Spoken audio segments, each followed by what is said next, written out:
As I was reflecting back on 10 years of work, I was thinking that how simple the idea really was that we started with, which is this idea that somehow the building could capture this concept of embodied light, this idea that the heavens essentially have a relationship with us. And that relationship is one where you draw on high, and that prayer is answered and essentially creates this idea of pillars of light or embodied light. And I was thinking that really after 10 years this is a historic moment on the project, because we won this competition to build the first Baha'i temple in all of South America, a building that will complete the set of mother temples, as they're called, the temples that really essentially are temples for an entire continent. And once this set of mother temples is complete, the countries and regions and localities will start to build temples. So this is obviously a project of a lifetime for me. And after 10 years of hard, I think, work on the part of so many collaborators and artists and engineers and constructors and fabricators, it was a historic moment to see the first piece of substantial steel being erected on site yesterday morning.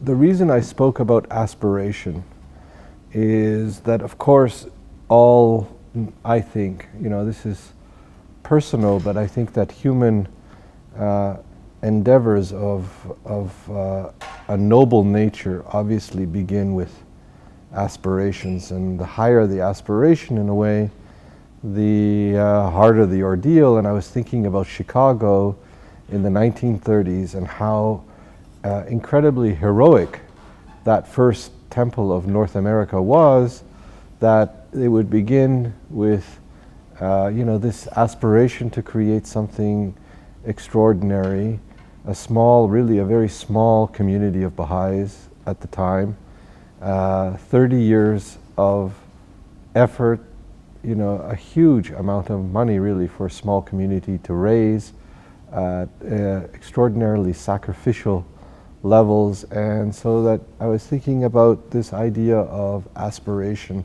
for this talk, that you begin obviously with the aspiration for something heroic, and then that begins this idea of the journey. And I think that I always think back to the fact that the House of Justice, which is the body governing the Baha'is, allowed us to develop a design which was highly conceptual as part of the shortlisted teams. And I think that this really speaks, in my mind, to this idea of aspiration, that even the notion that you could become shortlisted with something that was highly idea-based, and then given the time and the space to develop it, in itself speaks, in my mind again, really wonderfully to this idea that really the Baha'i faith is really embarking on a kind of a heroic endeavor. It occurred to me that the first Baha'i temples had a kind of a 1, 2, 3. If you look at them, they have a base, they have a middle, and then they have a top. And then as they were evolving, you get what I call a two-step. You get the base, and then you get a top.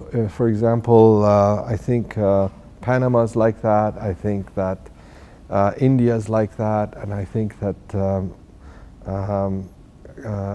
some of the other temples in the middle period have this idea of the two-step.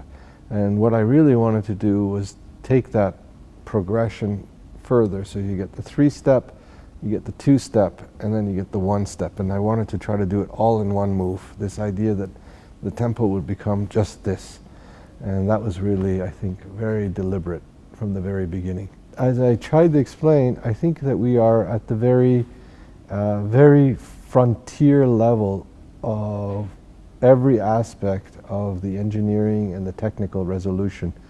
Gartner Steel and Glass, who really are doing buildings all over the world, have said to us that this is their most challenging project.